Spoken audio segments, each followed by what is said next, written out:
ಎಂದರೆ ಅನ್ನ ನೀಡುತ್ತಾಳೆ, ಹಸಿವು ಎಂದೋರ ಹೊಟ್ಟೆ ತುಂಬಿ ಹರಸುತ್ತಾಳೆ. ಅಮ್ಮ ಅಮ್ಮ ಎಂದರೆ ಅನ್ನ ನೀಡುತ್ತಾಳೆ, ಹಸಿವು ಎಂದೋರ ಹೊಟ್ಟೆ ತುಂಬಿ ಹರಸುತ್ತಾಳೆ. ಹೊರನಾಡಿನ ಈ ಅನ್ನಪೂರ್ಣಿ, ಕರುನಾಡಿನ ಜನ ಪಂಚಪ್ರಾಣಿ. ಹೊರನಾಡಿನ ಈ ಅನ್ನಪೂರ್ಣಿ, ಕರುನಾಡಿನ ಜನ ಪಂಚಪ್ರಾಣಿ. ಅಮ್ಮ ಅಮ್ಮ ಎಂದರೆ ಅನ್ನ ನೀಡುತ್ತಾಳೆ.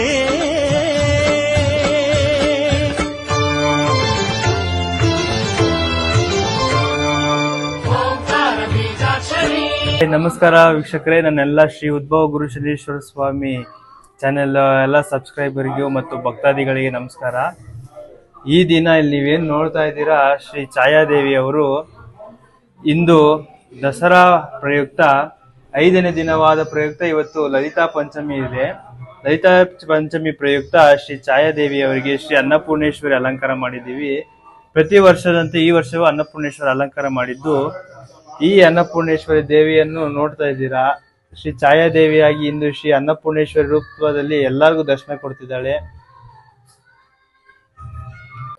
ಈಗ ಇನ್ನೇನ್ ನೋಡ್ತಾ ಇದ್ದೀರಾ, ತಾಯಿ ಅನ್ನಪೂರ್ಣೇಶ್ವರಿ ನೋಡ್ತೀರಾ. ಮತ್ತೆ ಇಲ್ಲೇ ಕೆಳಗೆ ಬನ್ನಿ, ಇಲ್ಲಿ ಕೆಳಗಡೆ ನೀವು ನೋಡ್ತಾ ಇದ್ದೀರಾ, ಇದೇನಿದು ರೈತರ ಫೋಟೋ ಇದೆ, ಏನಿದು ಭೂಮಿ ಆಕಾರ ಇದೆ, ಭಾರತ ಕಾಣಿಸ್ತಾ ಇದೆ. ಇದ್ರ ಅರ್ಥ ಏನು ಅಂದ್ರೆ, ಇವತ್ತು ನಾನು ಯೋಚನೆ ಮಾಡಿರೋದಂದ್ರೆ, ಇಲ್ಲಿ ಜಗತ್ಗೆ ಅನ್ನ ಕೊಡೋಳು ಅಂತ ಅಂದ್ರೆ ಅನ್ನಪೂರ್ಣೇಶ್ವರಿ. ಅಂದ್ರೆ ಅನ್ನಪೂರ್ಣೇಶ್ವರಿ ಇನ್ನೊಂದು ರೂಪನೇ ರೈತ ಅಂತ ನಾವು ಕರಿತೀವಿ. ರೈತ ಇಲ್ಲ ಅಂದ್ರೆ ನಮ್ಗೆ ಅನ್ನ ಸಿಗೋದಿಲ್ಲ. ಅನ್ನಕ್ಕೆ ನಮ್ಗೆ ಇನ್ನೊಬ್ಳು ತಾಯಿ ಅಂತ ಕರಿಬೇಕಾಗ್ಬೋದು. ಆ ಉದ್ದೇಶದಿಂದ ಇಲ್ಲಿ ಅನ್ನಪೂರ್ಣೇಶ್ವರಿ ಜೊತೆ ರೈತರಿಗೂ ಇವತ್ತು ಪೂಜೆನ ನಾವು ಸಲ್ಲಿಸಿದ್ದೀವಿ.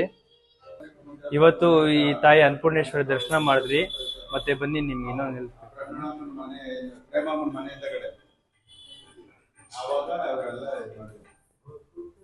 ಸ್ಟಾಪ್. ಇವತ್ತು ತಾಯಿ ಲಕ್ಷ್ಮೀ ರೂಪದಲ್ಲಿದ್ದಾಳೆ. ಇದೇ ತಾರೀಕು ಬುಧವಾರ 9ನೇ ತಾರೀಕು ನೀವು ನೋಡ್ತಾ ಇರಿ, ತಾಯಿ ಸರಸ್ವತಿ ರೂಪದಲ್ಲಿ ದರ್ಶನ ಕೊಡೋಕೆ ಕಾಯ್ತಿದ್ದಾಳೆ.